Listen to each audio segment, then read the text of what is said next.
Hello, it's a Oh no, that's the one I want. Right She said only kinky sex will Hello, cure it's Amanda, stress, the so real we deal smoke Serrano, before I and I would like to start. give a special shout out to Cam Talk Too Much and Punch Game. Hello everyone, it's three-time world champion Victor Ortiz. I'd like to give a shout out to Cam Talk Too Much. Hey, this is Monique Billings from the WNBA's Atlanta Dream, and I'd like to give a special shout out to Cam Talk Too Much. What's the deal? It's the champ, Shannon Cannon Briggs. Let's go, champ. Let's go, champ.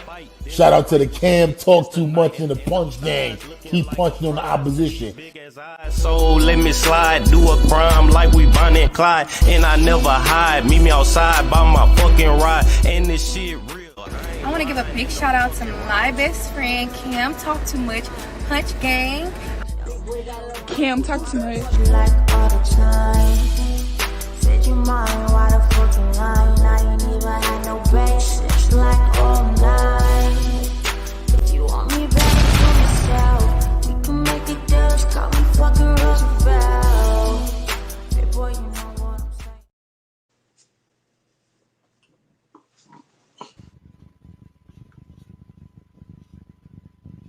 All right, y'all. All right. Salute to everybody, man. Y'all know who this is, man. This Cam Talk Too Much. Big Dog Talk Too Much. And we got a special guest today, y'all. We got Quantis Graves in the building, Olympic alternate, professional boxer, black father. Man, we got Quantis Graves in the building with us today, y'all. Salute, Quantis. What's up? He coming by way of New Orleans, residing in Beaumont, Texas. Salute, Quantis. What's What up up? with you? Thanks for having me on, man. Oh yeah, most definitely. It's an honor. I kind of want to start off this interview by asking you, you're a professional boxer, or whatnot. Can you tell us how you started your journey in the sport of boxing? Man, I was maybe like 13 years old, 14, something like that or whatever. Uh-huh. And I was back when I was in New Orleans and all that kind of stuff. So I was riding down the highway. I had took my homeboy car. I just took it. And I was riding down the highway, man. I'll never forget it. And I look in my rearview mirror and I see a dude just hitting on the bag. I said, what the hell is that? So I turned around. When I turned around, I just pulled up, to the little gym. It was like a small little gym, bro. Like a small firehouse. And I asked the coach, I said, hey, how can I do this? How can I learn this? He said, oh, you sure you want to do this? Like, yeah, I want to do it. He said, can you fight? I said, I can fight. So now you can't fight with these boys. Like, yes, I can. In my mind, I'm thinking I can, right? So I'll never forget, man. It was like a Wednesday. He said, come back next week. Let's start off on the fresh week. You think about it. And I came back that Monday, man. I ain't never looked back. So okay, can you say it was one of those once you tried it, you fell in love with the sport type of things? Definitely fell in love with the sport. I didn't really know what I was getting myself into, bro. I just seen the dude hitting on the bag. His name was Ronell Griffin. He was just hitting on the bag. I said, shit, I want to do that. I just want to hit on the bag a little bit. And I ain't really know what all came with it, what came with it. So I like, shit, whatever come with it from Monday, I'm just going to go with the flow. Ain't no quitting to me. Oh, okay. Look, okay, most definitely. Okay, so to say that, pretty much you just driving, and you know what I'm saying, you stumbled across that. So Yeah. let's kind of talk about. I want to kind of ask you this, because we know you had some fights with Wilder or whatnot in the amateurs. Had a lot of controversy surrounding it. But before I get to that, let me just ask you this. What were some challenges you faced, beginning, starting out boxing in? We can start off with that amateurs and we can go into the whole Wilder situation. What were some challenges you faced, being new and, pretty much learning the sport? Man, initially, man, I ain't gonna lie to you. It was rough because I got tired of going over the basics. I got tired of throwing the jab, shooting the jab, shooting the jab, shooting the jab, back. Man, I must have shot like maybe 500 jabs, man, in one day. Just practice. I got tired of it. And then when it came down to sparring and all that kind of stuff, man, I used to get my ass handed to me, bro. I mean, I don't know if I can cuss on the show, but I apologize. But Yeah, nah, you speak freely. However you want to say it, you good. man, I used to get my ass handed to me, man, by it was two brothers in the gym named Brendan and Brandon Preston, bro. And them dudes was dogging me in the gym, like dogging me for real, like to the point like where I didn't want to cry sometimes, bro. And they would just beat me so bad. And I just kept going to the gym, practicing, bro. And so one day I just developed that right hand. I started shooting that right hand down the pipe, man, and I landed that joker one day. And one of them just kind of just stumbled. And I'm like, God damn, man, I did that. And the coach like, keep on going, Quinn, keep on going. Needless to say, I still got my ass whooped that day, but from that point, I developed something. I started to see where my hard work was starting to pay off. And I said, okay, well, shit, if I can do that, I'm going to start shooting the left hook. I just start putting it all together, man. They'll run 4 miles, I run 5. They'll do 3 rounds on the bag, I'll do 5 or 6. I just always wanted to outwork somebody in the gym, man. It was hard. It was hard initially, man, because you don't know what the end result is going to be. And then, from that point, man, I made it to a couple national tournaments and all that kind of stuff. I really wasn't rocking and beating nobody until I got into the Olympic trials. Man, I was to always go to Colorado Springs, and fast forward a little bit, I was gonna quit, and it was like I tried out for the two. I was trying to go for the 2000. Was it 2004? Whatever team Andre Ward was on, that's 2004, I think it was. Yeah, I tried out for that. I got beat bad by Matthew Godfrey. And so my mom was like, she said, well, look, I'm going to support you if you're going to finish college and go to college, or you're going to continue to box. Like, I'm going to do both of them. So I just kept training, bro. So I'm going to make 2008. If I don't make it or get close to making it or whatever, I'm going to just stop. And, bro, I just went to working my ass off, bro, for all them years, bro. Working, bro, for all them years. And just trying to just accomplish my goals. Ran into a guy by the name of Greg Hadley out of Dallas, Texas, man. Shout out to Greg Hadley, Charles Hadley.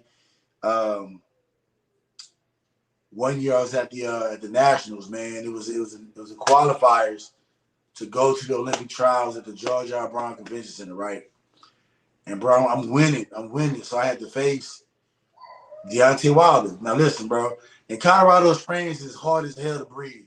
If you don't go up there a month in advance or a couple weeks in advance, you're going to get your ass handed to you. Not just because you ain't got no skills. There's the high altitude up there.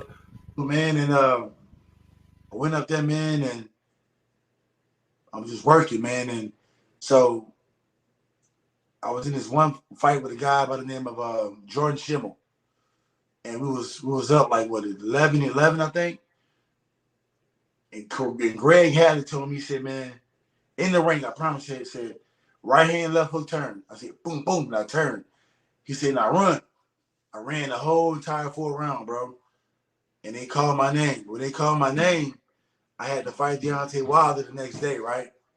Now I'm looking at this big old giant, man, 6'7", 6'8" dude or whatever. Yeah. I seen him fight, a couple days before that. Dude didn't really have no skills.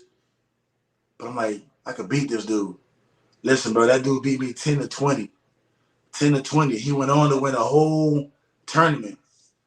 And that put me at the number 8 seed at the Olympic trials, bro. Like, you know what I'm saying? So that put me at the number 8 seed. So I was the last one to be chosen. And I came in as number 8 and came out to number 2.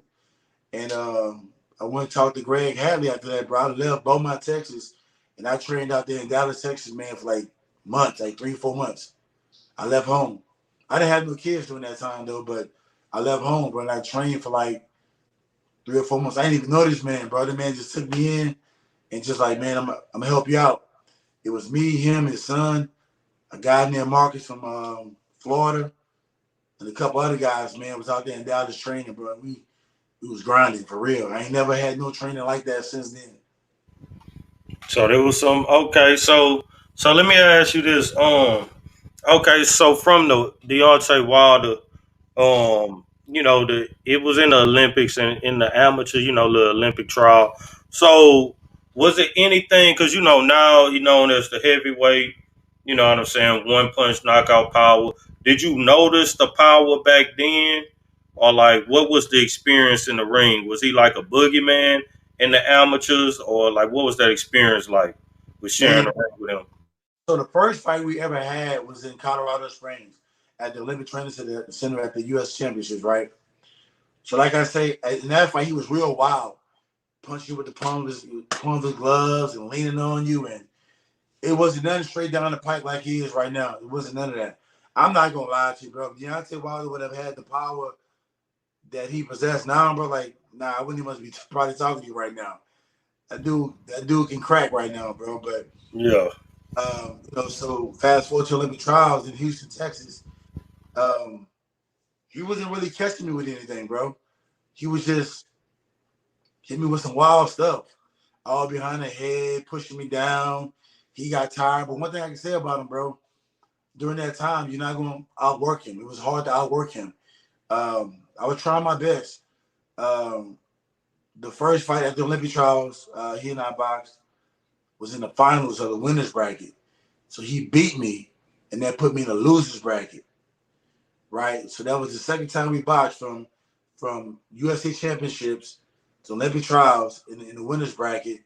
He beat me and put me in the losers bracket. Then I had to face Adam Willett from New York. I dogged him. I beat that boy at 16-4. You say you dogged his ass. And the crazy part about that was, man, I was finally starting to see how the game go as it relates to amateur boxing, right? Mm-hmm. So Adam was one of these guys like where a guy named Dan Campbell. Dan Campbell wanted Adam Willett to be his Olympian. I told Adam and Dan Campbell, I said, it ain't gonna happen, bro. And I told him that at the training camp I was at in Colorado Springs when I was with Mike Wilson. They was going to Brazil. That was a sparring partner up there. But I had to go fast forward to the losers bracket. Man, Adam had to go weigh in the next morning. Man, I talked about the game, bro. Like, man, I'm about to beat your ass tonight. You shouldn't even show up to the fight, bro. And so, I'm out in the hallway calling his name. Where you at, Adam? I'm calling his room. I'm about to whoop your calling this dude, bro. Shit too. Yeah. And if you look at the Olympic trials highlight on YouTube, type my name YouTube, Quantus Graves, it's gonna pop up. Man, like I said, I beat that boy at 16-4. And the next night, I had to fight Deontay Wilder, right? Listen, bro, I kid you not. Teddy Atlas was the commentator, and the fight was on YouTube. They took it down. They was like, well, you would think they already knew who won the fight already because they're not counting Quantus Graves' points. I was beating the brakes off Deontay Wilder, bro. That's the first time I was ever beating him, bro. I was getting closer and closer. And you can Google my name and you can see all the stats, bro. I was dogging that boy, bro. But, I feel like they cheated me out the fight, or at least we should have went to the box off. The box office was like when you get like this little draw and they send it to the box off the next day. Whether it's just y'all two fight, this will determine who really won that fight. I ain't getting none of that. So Why you think that was? You think that was some type of politics in the game, or you just thought it was bad scoring? Or why you think, you didn't get that, what you would think of is a fast shape? Man, like truth be told, and I can't take nothing away from Deontay Wilder besides the fact that I feel like I won that last fight in the amateurs, right? But I think I was the only one that really gave him the run for his money. I think he told me that. I think he said that in some type of press conference. I was the only one that gave him a hard time throughout the Olympic trials and everything else.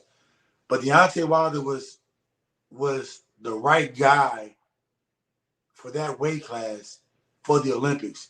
You got a guy that's 6'7", 6'8", or whatever. If you can develop him into a great fighter, he would dominate the heavyweight division in the Olympics. Because most of those guys was 6'5" plus. I'm 6'2". I was a small heavyweight. So I'm assuming they were looking at it from a business standpoint. But like shit, it was what it was. I mean, I can't get that back. I can't take it back. I ain't got no grudge against him, but I beat you, Wilder. I'm just being honest with you, man. But hey, it is what it is. It is what it is. So let me ask you this. Okay, Okay, because I ain't gonna lie, that's a big accolade right there. Just sharing the ring, you know what I'm saying, with a top notch, top dog in the heavyweight division right Now, now. I'm gonna say this: the fighter that he is now, he was not the fighter when I boxed him. Mm-hmm. I think honestly, bro, if nah, yeah, I think if Deontay Wilder, I think he should have fought at super heavyweight. He would have been much better. He would have been much better, and more developed as a. He had more size. He was real skinny back then, real skinny. Yeah. See, shit, still, yeah. And I ain't gonna lie, I did watch it. I watched a few of his amateur fights. Yeah, he was real wild with it. So let me ask you this: um, if you what advice would you give anyone trying to pursue the sport of boxing? If you're gonna do it the right way. If you're gonna work harder than the next man. Because boxing is not a friendly sport, and it really hurts. I'm not gonna lie to you. The training hurts more than the actual fight. So if you can withstand the training, the actual training, like real training, I'm not talking about this pity pat shit they got going on around here every now and again in Beaumont. I'm talking about some real hardcore training. Yeah, it's gonna hurt. And you gotta pound that pavement, man. No matter what the situation is, you gonna be some days you're gonna want to give up, but you got to keep on going, moving forward. She gonna hurt, man. I had bruised ribs. I done had fractured hands. I done had concussions. I done had my tooth go through my lip, and I still kept going. I sparred with Edwin Rodriguez in Houston, man, years ago. Man, this dude beat the shit out of me, bro. Man, this dude damn near broke my ribs on a Monday. And guess what I did Wednesday, bro? I went back. I went back and I finished it. And just Yeah, like Saturday, I went back and I did it again. And I did it again and again and again. Until one day I got in better shape. And I had to go and spar with him for a fight I had in Rhode Island against Josh Harris. And man, this dude worked, bro. I ain't saying I beat the shit out of him, but he didn't beat the shit out of me that day. But it just takes time and patience. Everybody's on different levels. And then coaching is a big factor too. It's a big factor. And also putting yourself around great fighters. Iron sharp as iron, bro. mm-hmm. You be around here training with guys that got 2 fights. He lost both of his fights. He can't teach you nothing. Yeah, You can't be the top. I don't want to be the top dog in the gym. I don't want to be the top dog in the gym. When I first got out here to Beaumont, Texas, bro, I told my mom, God rest her soul, I told my mom, I said, hey, mom, look, I need you to bring me to the boxing gym. Because she said, why? I said, I need to go and take care of some business at the boxing gym. The first thing I did was I asked the coach, like, who the big dog in here? Who run the gym? He said, what do you mean? I said, who's the best fighter? He pointed to the guy in the ring that was Simone Kearney. So I'm trying to fight today. I'm trying to spar today because I had to go and get that dude respect. So let him know, man, this is a new sheriff in town. And he worked me, bro. He worked me. But a couple days later, I was working him. He was working me. It was going backwards and forwards. So we established that respect for each other. So if you're not trying to be a dog in the gym, don't go, bro. I had to fight against Chris Henry. Chris Henry was a monster, rest in peace. Kellen Spencer, him too. mm-hmm. Fought him too, man. Kellen hit me in my chest, man, one day. I had to take a break, bro. Them boys, you got some dudes out there that can fight. And when you go in these gyms, bro, you got to be mindful. To this day, right now, bro, I could walk in any gym right now and get my respect. Get my respect. If not, I'm going to take it. Yeah, thanks. And I'm not trying to be cocky or boastful or whatever, but I just know how the game go. And I'm not handling myself in that square box. Most guys can't. Most guys say they can, but they can't. So okay, You see me in any gym right now. And all the guys I named, Simone Kearney, Kellen Spencer, rest in peace, Chris Henry, he was still alive, we could walk in any gym right now and get our respect. Either we get our ass kicked. mm-hmm. Right. Yeah. Rare, So let me. not something you play. You can play boxing. You can't play boxing. You can play basketball, football, and all that kind of shit. You can't play no boxing, man. You better stay in your lane. You're right. So let me ask you this. Okay, so you spoke on the coaching thing. So okay, can you kind of tell people how essential it is to, surround yourself with the right type of coaching staff? Can you speak on that for us real quick? Well, see, a coach is going to tell you everything you're supposed to know, will teach you everything you're supposed to know, and see what you can't see while you're in that ring. If that coach don't have that ring IQ, then both of y'all are hurt. Both of y'all dead. That's a wrap. So your coach got to have some type of experience. So I talk about Greg Hadley a lot. We look at what's the dude name in Dallas? Earl Spence coach, whatever dude name is. Oh, Derek James. Yeah, Derek James. Ronnie Shields and all these other guys like that. But I could have went to some of them guys probably a long time ago. But man, Greg Hadley is one of the best coaches out there. You got a lot of underrated coaches out there, but you also got a lot of coaches that play boxing. They're just doing this shit just to get by. Nah, it don't work that way. You ain't got the experience. You can't really tell me how to be a fighter. No shade to the ones who's out here that's teaching these kids how to fight. I respect that. But me as a professional fighter, knowing how bad you can get hurt in this game, nah, bro. You need somebody in that ring that's in your corner that's really gonna help you, bro. So did you run across any coaches like that during your career?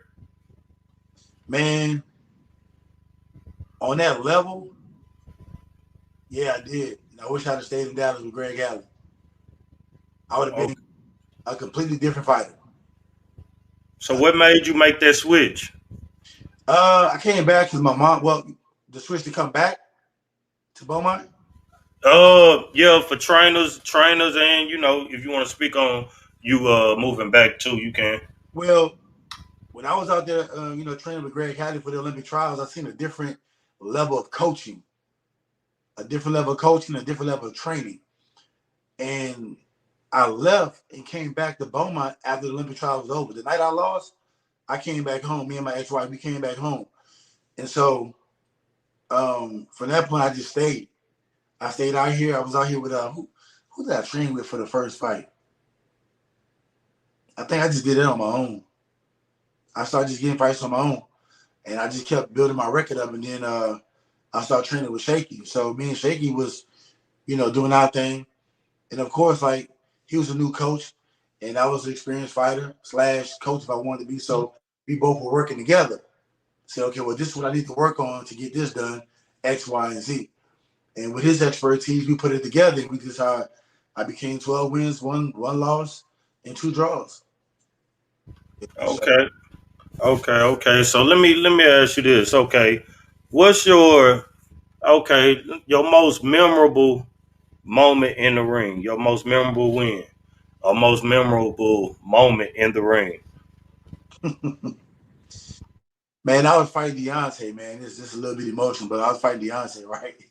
It's kind of funny at the trials. And he threw an uppercut. Wow, he moved the uppercut.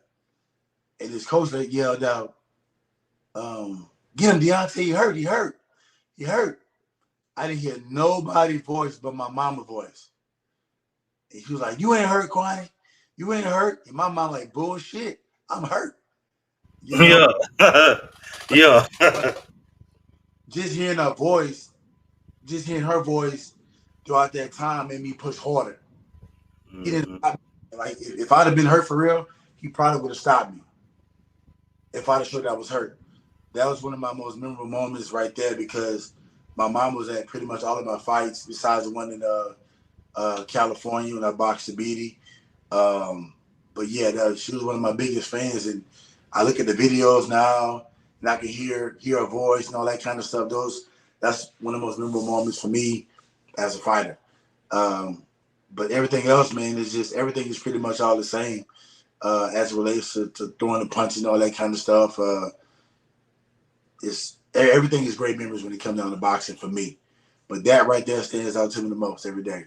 I can look at the Olympic trials video, and when the fight first started playing or whatever, I can see my mama just standing up, just cheering for me, and said, kick his ass, Kwani, kick his ass. And so I look at that and I said, you know what? That was my biggest fan right there. Oh yeah, most definitely. Nothing like a mother's love, and my condolences. Rest in peace to her. Appreciate it. I heard you speak. I heard you just highlighted talk about the Tabiti fight in California. So I kind of want to speak on that because outside, basically on paper, outside looking in, you came in as a huge underdog. I don't know if he's still managed by the money team, but Tabiti was a TMT fighter. He was trained by Jeff Mayweather, if I'm not mistaken. Was Yeah, Jeff Mayweather in his corner? right. So it was a lot of hype and buzz around Tabiti at that time. Both of y'all undefeated. Y'all was squaring off. So can you tell us kind of about the atmosphere? The build up, and then you know what I'm saying. And then all the way to the actual fight because Shaky was in your corner, right? Correct. And you say he was more so of a newer trainer with professional fighters, and then you got Jeff Mayweather, been in the game for a minute. So can you kind of, just tell us about that whole experience? Well, Shaky sacrificed and he helped me train for that fight. So hats off to him. I think he did a great job. I think the communication in the corner was off. I think that it was a little starstruck. Not saying for I don't want without trying to ruffle any feathers. I think everybody was starstruck. We was on the big stage during that time. Um, can't lie to you, bro. When I seen Mayweather, I thought I seen the ghost. I thought I seen the ghost. I feel like if I would have had a better training camp would have done me more justice. Let's talk about that. Let's elaborate a little bit on that. You said a better training camp would have did you more justice. Like what you mean, like meal prep wise, like dieting or certain workouts, or what would you speak on? I had a personal trainer, Derek Moore, out here in Beaumont, man. Shout out to Derek Moore, bro. Like, he's probably one of the best. Him, Josh Bean, like, you can't go wrong with picking one of them two guys, right? Man, that dude.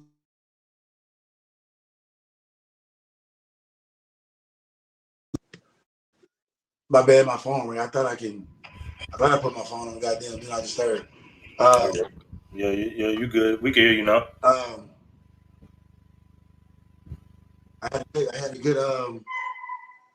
had a good training partner, right? Derek Moore. But boxing wise, I could have had more sparring. I should have had more sparring and better sparring. The only guys I sparred with was Simone Kearney, and another guy by the name of Johnny. I forgot Johnny's last name. But it wasn't enough sparring. I was in shape, but also I had an injury as well. I was sparring, and in December of the year before that fight, and Simone hit me with a left hook. I never forget it. And when he hit me with the left hook, I caught the left hook, but my neck turned, and it messed up my neck. Like I had a C6 or C7 bulging disc in my neck, which pinched the nerve to my left arm, which is my jabbing hand, right? And so they called me for the fight a couple of days after that sparring session. I said, shit, we gonna take it. So I kept trying to figure out what was going on with me, right? Shit, man, I went to the doctor. He told me, he said, man, I want to take this fight. I was like, shit, I'm gonna fight. It is what it is. And the last day of training camp, bro, Johnny hit me with a body shot. Wow. Hit me right here, bro, and bruised that rib. And when he bruised that rib, until like a couple weeks for the heel. And if you look at the Tabiti fight, when he punched me in that rib, that's why I went down there. I did cryotherapy. I did everything, bro. But I couldn't shoot the jab. And I was hurt. Like, shit is what it is. I'm going to go out with a bang. I had a full-time job. I had a full-time family. And training. Tabiti's just out there, man, just training, bro. I wasn't tripping. I just wanted to be in that. I made it all the way to that level, bro. I was not about to let it go, no matter what. Hey, so salute to you because you most definitely hopped out there and took that risk and took that chance. So okay, let's speak on this. So okay, the build up because I know after the fight I seen a presser. I think it was like a post fight interview or it was something like that. Then Floyd, I think that was Floyd Senior approached you and was talking about You gave him some good work, and basically he was saying that they was going, basically need to call you, bring you in to get some work with them. They was giving you your props, like you had got your respect from your performance. So, can we kind of, speak on that? Let's kind of speak on before we go to the post fight and after the fight and what they said. Let's talk about, the build up. Y'all did a press conference beforehand, right? Yeah. What was the press conference and everything? What was the atmosphere, the paparazzi? What was everything like? Oh man, that shit was surreal. Bro. I ain't gonna lie to you, man. It was crazy because I just knew this dude Thabiti was gonna push me or do something stupid. Now Shaky the type of guy like we gonna be calm. I'm the one that's gonna be riding. She like, nah, we gonna chill, bro. We gonna. Yeah. Chill. I'm the one that really want to do all the fighting at the press conference. She like, we gonna chill. Shaky was the one that said, nah, man, wait this to the press conference. He gonna be smooth, gonna be fly, bro. Everything I had on, Shaky picked that out, bro. It was pretty cool, man. Meeting a lot of people, meeting a lot of celebrities and all that kind of stuff like that or whatever, man. And it was really great. And I thank God, man, for that opportunity. And just like I say, coming up in the amateurs, that puts you in the mindset of working hard will get you in that level. Although I didn't win, but I still made it further than a lot of guys wish they would have. You know what I'm saying? So I'm thankful. I'm thankful for that. But it was rough, bro. It was rough. That training was rough. And I ain't gonna lie to you, bro. I'll do it again. I'll do it again. If I'd have won that fight against the beat, I would have fought I think Steve Cunningham. I'd have made probably about 150 grand off of Steve Cunningham. Or maybe about 100 grand off Steve Cunningham. And so forth and so forth. But man, it is what it is. I'm good now.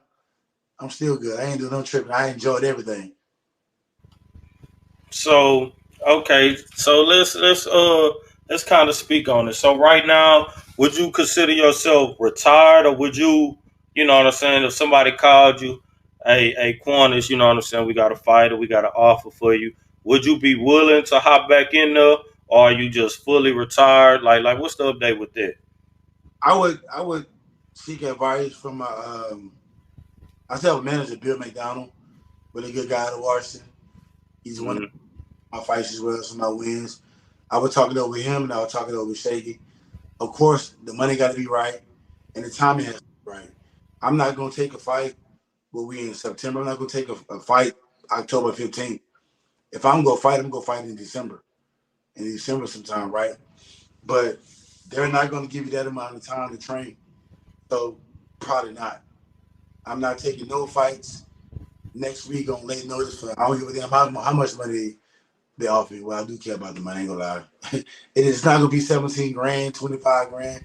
I'll Yeah. pass it because my legacy, what I did in the amateurs, my record, and my respect that I have right now in the game of boxing is like I ain't about to just settle like that and going to end up being somebody bum. I don't do that kind of stuff. Okay, yeah. I ain't doing that, bro. They can Yeah. have it. I ain't doing it. Yeah, you ain't no journeyman. Yeah, look, you ain't Journeyman. no journeyman out there. Nah, Hey. nah. I turned down the fight with Murat Gassiev, bro. With Murat, Damn, for real? yeah, I turned it down for 8,000. I wasn't ready. Mm-hmm. During the 6th round days for him, I turned down the fight. Man, listen, I turned down the fight with Michael Hunter. With Michael Hunter too. It's like during the 8th round days for him when he was at cruiserweight. Nah, I'm not about to. You ain't about to put me in the ring with nobody, man. If I don't have a 85% chance of winning like he does, I'm not doing it. Yeah. I'm not doing it. I don't give a damn how much money you trying to pay me. Because when you work hard for this, bro, and when you work hard for this shit, you have a different type of attachment to it. It be these dudes that want to come in the gym and say, okay, well, I'm gonna get 2 amateur fights and I'm gonna turn pro. Go ahead and turn pro if you want to get your head knocked off. Shit real. Yeah, so yeah, see, and that's one thing right there. That's two that's two good names that was notable at I know Garcia was at Cruz. I know Michael Hunt. I know Garcia moved up. I think he about to fight Otto Wallin at heavyweight, and I know Michael Hunter at heavyweight. So hypothetically, would you still be campaigning at Cruiser, or would you be going up to heavyweight? or can you still make that cruiserweight limit? I'm saying my black ass at cruising. Yeah, okay. I'm not going my ass out there and fight them big boys, man. Listen, I'm telling you, man, I was in the amateurs with Michael Hunter. Man, that boy was cracking dudes, bro. Mm-hmm. It's for real, man. Like, man, shit. I know my limit. I ain't crazy. They call me scary all they want to call me, but I promise you, 80% of people that want to be in that ring ain't gonna get in there. Yeah, Michael Hunter been doing some. I seen he. I think he fighting with Team Combat Sports now, where they do like the. I don't know if you've seen that. It's Yeah. kind of like the team boxing thing that they do. Now Like where they. I'll do something like that if they give me ample amount of time to train. I'll do something like that or whatever. But all that other stuff, like just fighting in a couple of weeks, nah, I ain't doing that. Yeah, I know. I know. Michael Hunter went against what's his name, Greg Hardy, and I Yeah. think Rodman Jr. recently, and I think he gave both of them some good work. So okay, so let me ask you this, because He beat how he he beat beat who? right. Mm-hmm. Him and Mike Wilson. We always in amateurs. Me, him, Mike Wilson, right? Man, he dominated Mike Wilson on that last. Look it up. Michael Hunter versus Mike Wilson, bro. He destroyed Mike Wilson. Mike Wilson, my boy. I can't lie to you, but he got you, Mike. He's like, he got you, Mike. Oh, So how much? Let me ask you this, because this is something I did kind of want to get clear. So how much time did you have prior to the Tabiti fight? I had a lot of time, bro. I had a lot of time. I had a lot. Mm-hmm. Had all the way from December to February. I think it was 24th, somewhere in that area. Mm-hmm. And all that time, man. It just, I was fucked up. I ain't gonna lie to you. I was in shape. I was in shape. My body was, I was sore, bro. My shoulder, ribs, all that. Now, if I'd have been in a different position, I'm not gonna lie to you, bro. Jabito would have had a big fight on his hand.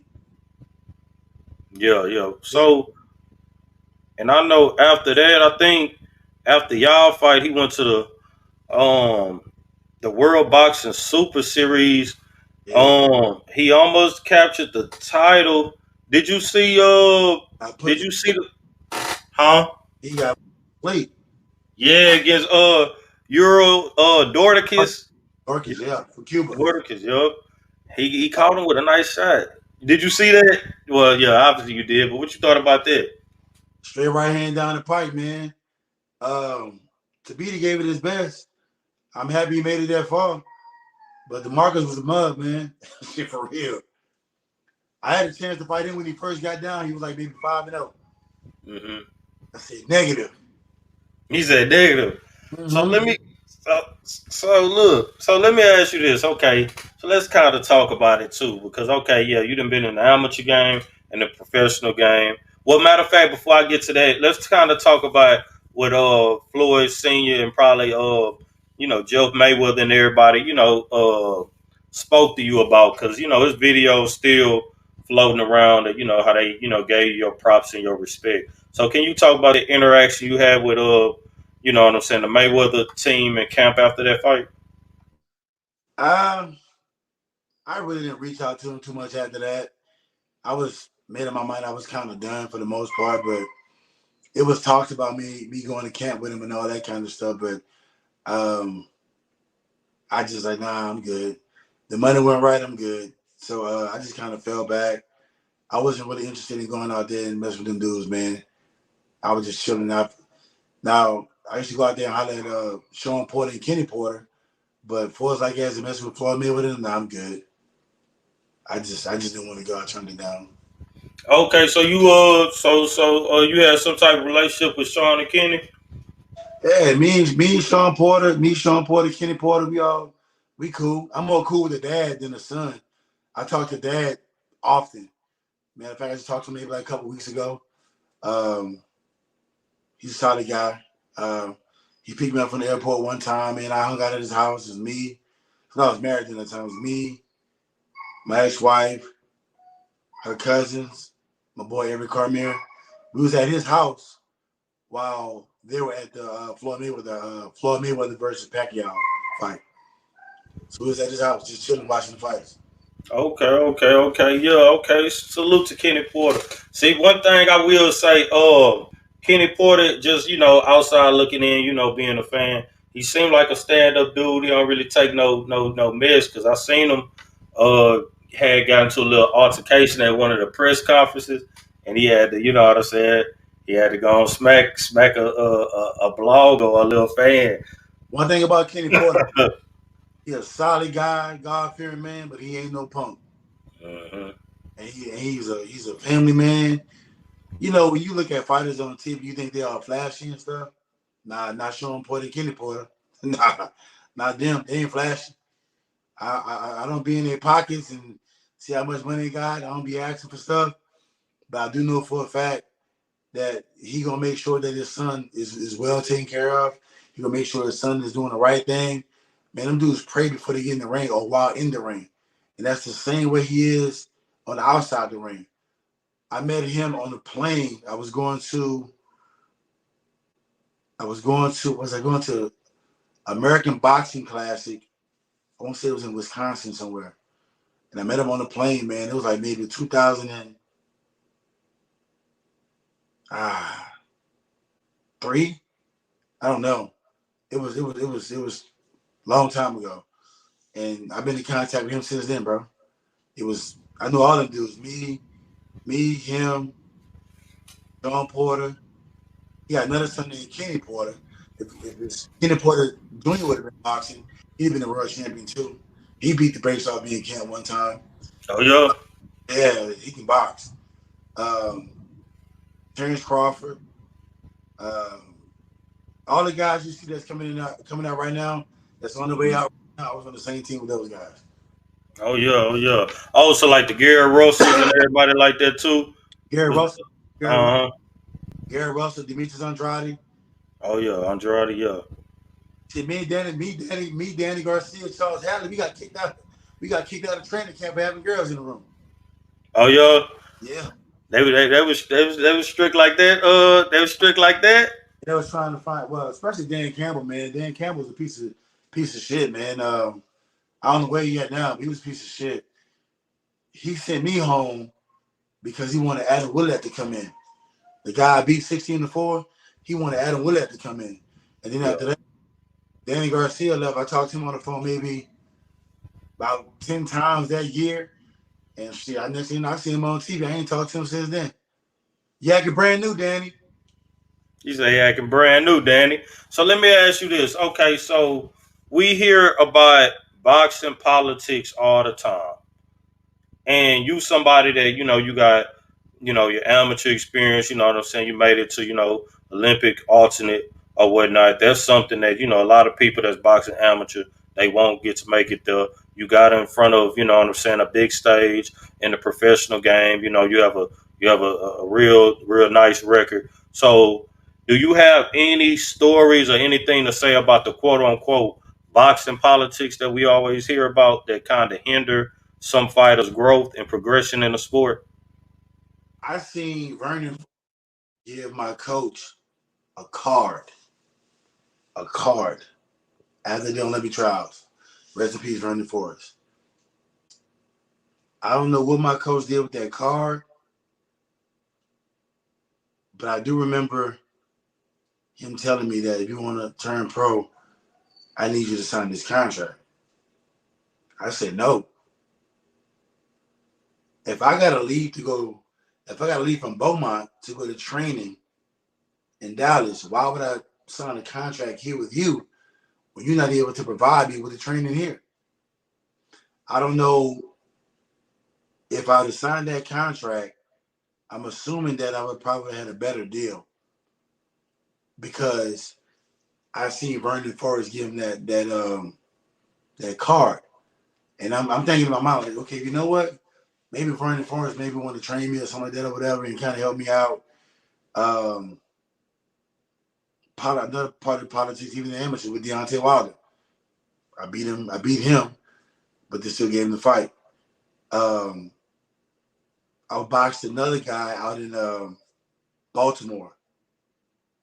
And I had a scratch. He scratched me on my retina. I couldn't see out my left eye, but I was dominating the fight still. And they called the fight a draw. But really, I won. If you get a draw, in somebody else's backyard, and that guy is the promoter of the fight, something's wrong with that picture. But he really won the fight, big dog. We can't give it to him. We would just call it a draw. That's what that's basically it, man. I just try to stay away from the politics. I try to stay away from the politics for the most part. So let me ask you about. Well, go ahead. You can finish. Then I want to ask you something about that. Too involved with the politics. If I didn't like it, I'm telling you no. I didn't care about the money. I cared about my health. I cared about my family. I didn't care about none of that money shit, bro. I didn't care about how much they're gonna offer me to fight this guy, or if I come to training camp, I'm gonna get X, Y, and Z. I don't care about that shit. I care about my health, and I care about me walking out that ring afterwards. Them dudes don't care, bro. They just want to make some money. They'll come and tell you, okay, well, hey, we want you to fight this guy for $2,000, but really want to offer you $3,500. But he gonna take the whole $1,500 for himself? As a man. You mean to tell me you doing the same thing I can do? You want to be a matchmaker to make money off of me, but I can do the same shit you're doing. It ain't nothing to be a matchmaker. I can do that. I give my own fight right now, this day, right now, this second. Say I want to fight next week, and I can get that fight. Now, if I get somebody else, you gonna want some money off of me. Fuck out of here. I'll do it myself and build my record. I'll go to Mexico, build my record up. Right now, if I go to Mexico right now, I become 20 wins, 1 loss, and I end up getting additional 10 knockouts. I'm gonna give me a fight for about $100,000. Yeah, he might kick my ass. I might have to fight some Russian or some Cuban, but I'm gonna make about $100,000 off that fight. I can do that right now. It ain't working to me, bro. I got a good job. I got a family. I'm not trying to get punched in the face anymore, man, and get knocked out. End up catching concussion, never waking up again. Dudes going in comas, dudes cheating and shit. A lot of guys, man, that's taking steroids and shit, bro. Yeah, and that's putting a big stain on the sport right there. Steroid usage. I'll say this. I'm gonna say it. I don't care. I was sparring with Cedric Agnew, and he was boxing. What's the guy name out your would be? Kovalev. I said, damn. Is he fighting that dude? I think that dude on steroids. Motherfucker yelled out, so what? Everybody's using them. I said, God damn. Not saying his fight was on steroids, but I'm just simply saying that if he know it, then it's got to be true. Yeah, like one of those silent truths. Yeah, I don't get to speak on out loud. Yeah, I'm not saying that his fight was on it, but like, God damn, the way you said it was like, it's kind of strange. Like, duh, like he telling you, duh, yeah, like you didn't know. You know, that's just. Okay, and let me ask this because I like how you kind of hinted at that a little second ago. So let's speak on this fighting in Mexico thing. It is a lot of fighters that do that. So what do you look at as some of the advantages and disadvantages of going over there to Mexico and fighting? Or some people call it padding your record in Mexico. What you think about that? Do you agree with that? Like, what's your stance on it? It just depends on the motive. So some guys go over there. So it's not going to help you for one. Unless you just put in some work. The only way it's going to help you is to build your record to get 25-0, 45-0. Then you go catch the eye of somebody that's what 16-0. Now you can fight for more money. It's like kind of building your record to make more money off the next fight. If you really look at some of these guys that are padding their records or whatever, right? They'll pad their record, win, loss. Win, loss. And look at the guys they lost to. They're losing to guys who are better than them because they pad their record. I'm not doing that either. Fuck that. It's crazy. Because I gotta buy that fight. You're not making the money out that fight in Mexico. Not making the money out that fight. You just the win that you get is just the win. That's it. That's your reward, getting that win. And you say you gotta buy your way into them fights out there, right? Buy your way. Might be $1,500. You gotta pay for your flight. You ain't getting no free trip over there, bro. You gotta pay for all that. You paying for them wins, bro. You paying for them wins. Think about it. Mm-hmm. Right now, the more wins you have, that's more of an opportunity you have to fight a guy with a better record from a Mayweather camp type deal, right? Okay, well, Mayweather gonna pay you $60,000-$70,000. Now you got this money right here because you padded your record. Then you fight for these little bit ass bum ass belts, UBOs or whatever they call that shit. Like them belts hold no weight, bro. It just look good. Yeah, yeah, and that's one thing I heard because I was watching Robert Garcia did an interview and he was talking about that. He said basically what he was saying was since the Haneys came into the mix, he was saying once because Devin fought over there when he was 17 before he could turn pro, and he said that the Haneys basically made the price of getting fighters on Mexican cards kind of made it skyrocket. Yeah, you probably want my friend now because he's gonna beating everybody. Yeah. So let me I'm gonna ask you this because yeah, we've been on here about an hour. Anything, you know what I'm saying, anything that you would like to express, anything that you want to say, this is a free platform. You can speak on whatever you want to speak on. But is there anything that you would like to say or well I'll ask that last. Let's talk this, then I'll ask this following up. Life after boxing, because right now, what you inactive, you retired. Would you say inactive or retired or I'm gonna say retired. okay, you retired. Okay, so life after boxing, how is life after boxing and like how is life after boxing basically? Let's start there. I love it, man. I have more time for my kids. I got more time to focus on me. Of course, I gained a lot of weight. I'm 240 now. I used to be like 198. Mm-hmm. I feel good, man. Just one of those things, man. Like I still love it. I still go to the gym and help out the kids and talk shit with the kids and mess around with them. Um, I'm grateful though. I'm just grateful that I accomplished the goal that people told me I couldn't do. So okay, go. And that's gonna always be in my heart. Boxing is gonna always be in my heart. I love it. I miss it. Rest in peace, Ken Smith. He told me, he said, man, listen, you ain't got much time. Once it's over, it's over. It's over. And my other coach, Ken Smith died. And my other coach, Gary True, was the one who got me started. He just recently died. And he if he still was alive right now to this day, he'll say, come on, Quantas, we're going to get us a fight. We're going to fight Anthony Johnson. You're going to retire. You're going to fight Island. And I'm like, yeah, coach, we got it. Coach, we got it. But my manager, Bill McDonald, he's like, no, champ, we had a pretty good run at it, man. And that's what I can respect about those guys, man. One of them kept me motivated for the possibility if I wanted to. The other one kept it real with reality. And the other one just said, man, you know what? You did a good job. You did a damn good job, man. And to anybody that's out there that want to box, run track, play football, or you're looking for a job, you're in college, no matter what you do, man, people going to always hate on you. They're going to tell you can't do it. It's going to be hard at first.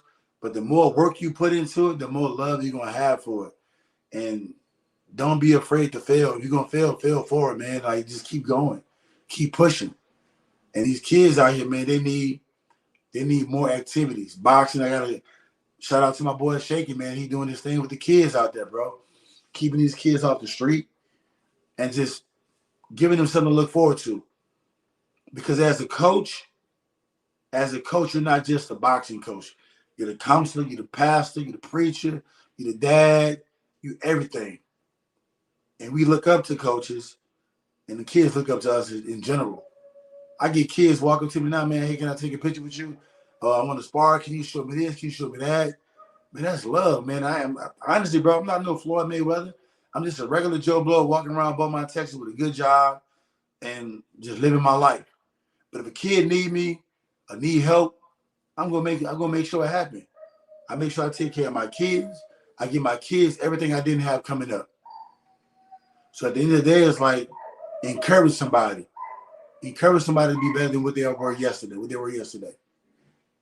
So I love it, bro. Life is great. Shout out to my brothers at Phi Beta Sigma Fraternity Incorporated too. Oh yeah. Salute to them brothers. Okay, salute to them. And let me ask this a little hypothetical. What would you say? Like, say your son came to you said, Dad, this is something I want to pursue, what would you tell him? Oh man, I have a long talk with him first. Let him know, hey man, it takes hard work and dedication. Mm-hmm. Give it another couple days, and you come talk to me. But when you come talk to me, you make sure you wake me up at 7 o'clock in the morning to go running. You gonna run, I'm gonna ride the bike. And if you come wake me up to do that, oh, we got a fight on our hands then. Yeah. Okay. Hey, this been a pretty good interview, and I appreciate it. And let me ask the question, like I said, anything else that you like to speak on? Anything else you would like to say? Because one thing about it, I salute to you, much respect, and I'm looking at this as a part one. You get what I'm saying? A Right. part one. I'll say a part one. So anything else you would like to say? Because I kind of feel like, the people who may not have known your story, I feel like they have a better understanding of you, and the people who do know your story but probably didn't know that in depth. It's like an introduction. You know what I'm saying? So anything else you like to say to anybody or to the people or just in general about anything? Sooner or later, man, I'm in the process of looking for a grant writer right now. My idea is to open a boxing gym on the poorest part of town of Beaumont, Texas. And I want my boxing gym to be free to the kids. And the reason why I want the boxing gym to be free to the kids is because when I was coming up, I didn't have to pay for nothing. I didn't have to pay for nothing as it relates to boxing, bro. I'm talking about boxing shoes, boxing trunks, headgear, gloves.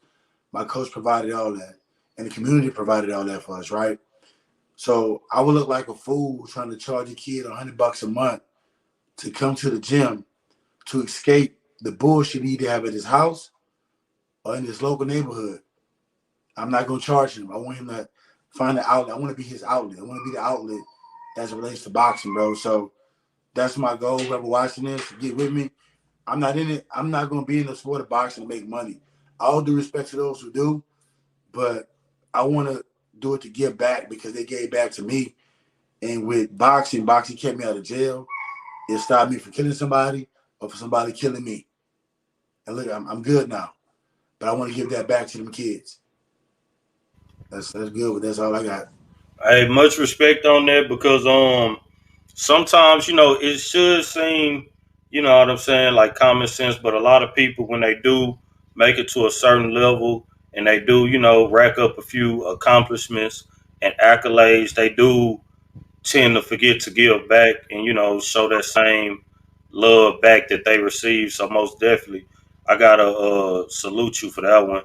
Man, as And long as I got this right here, I'm cool. hold on one second. I'm gonna put you on the big screen real quick. Hold on. Yeah. That's that medal right there. That's that silver medal from Olympic trials right there. Oh, that's from the Olympic trials. Okay. That's the medal right there. I don't never take it out, bro. I keep it inside. Oh yeah, much respect. Really. So that's something like a prized possession right there. I Man, ain't gonna lie bro, to you. Yeah. I got that, man, and I have like the bracket. Let me see. Hold on one second. Hold on. I had a. There you go. I'll put you on the big screen.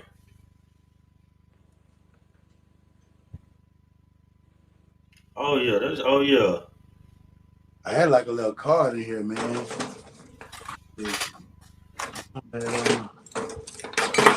I had a card. I don't know what to do with that card, but see, that's a few little things I have, man.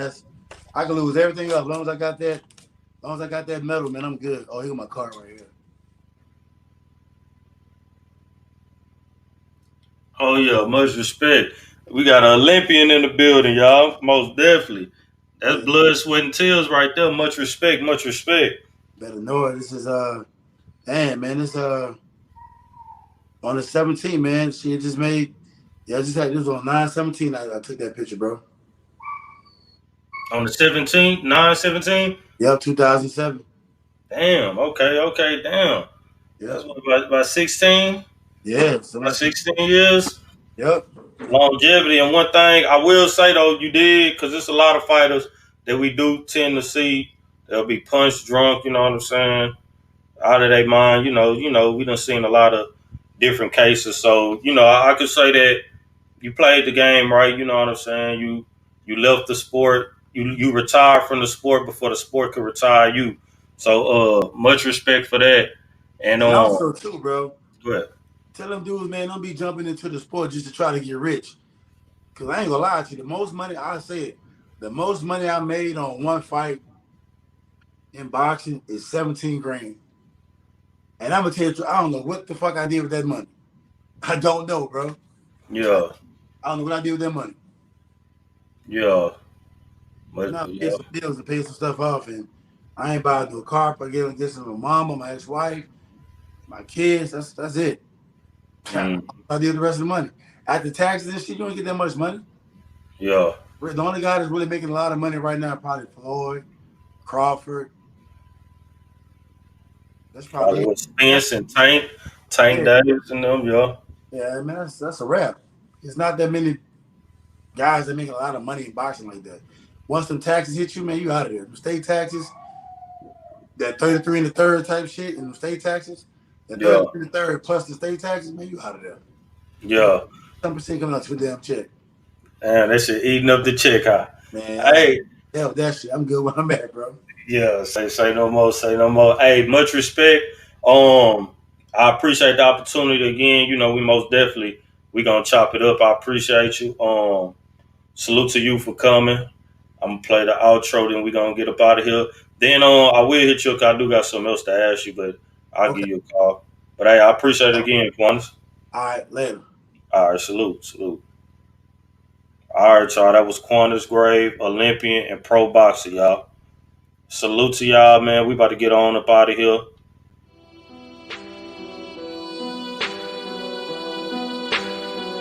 She said only kinky sex. Hello, it's Amanda, the real deal Serrano, and I would like to give a special shout out to Can't Talk Too Much and Punch Gang. Hello everyone, it's three-time world champion Victor Ortiz. I'd like to give a shout out to Cam Talk Too Much. Hey, this is Monique Billings from the WNBA's Atlanta Dream, and I'd like to give a special shout out to Cam Talk Too Much.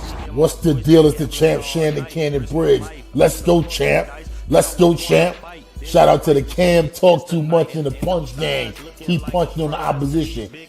So let me slide, do a crime like we Bonnie and Clyde, and I never hide. Meet me outside by my fucking ride, and this shit real. I want to give a big shout out to my best friend, Cam Talk Too Much, Punch Gang. Cam Talk Too Much. Like all the time. Said you mine, why the fucking line? I ain't even had no basis like all night.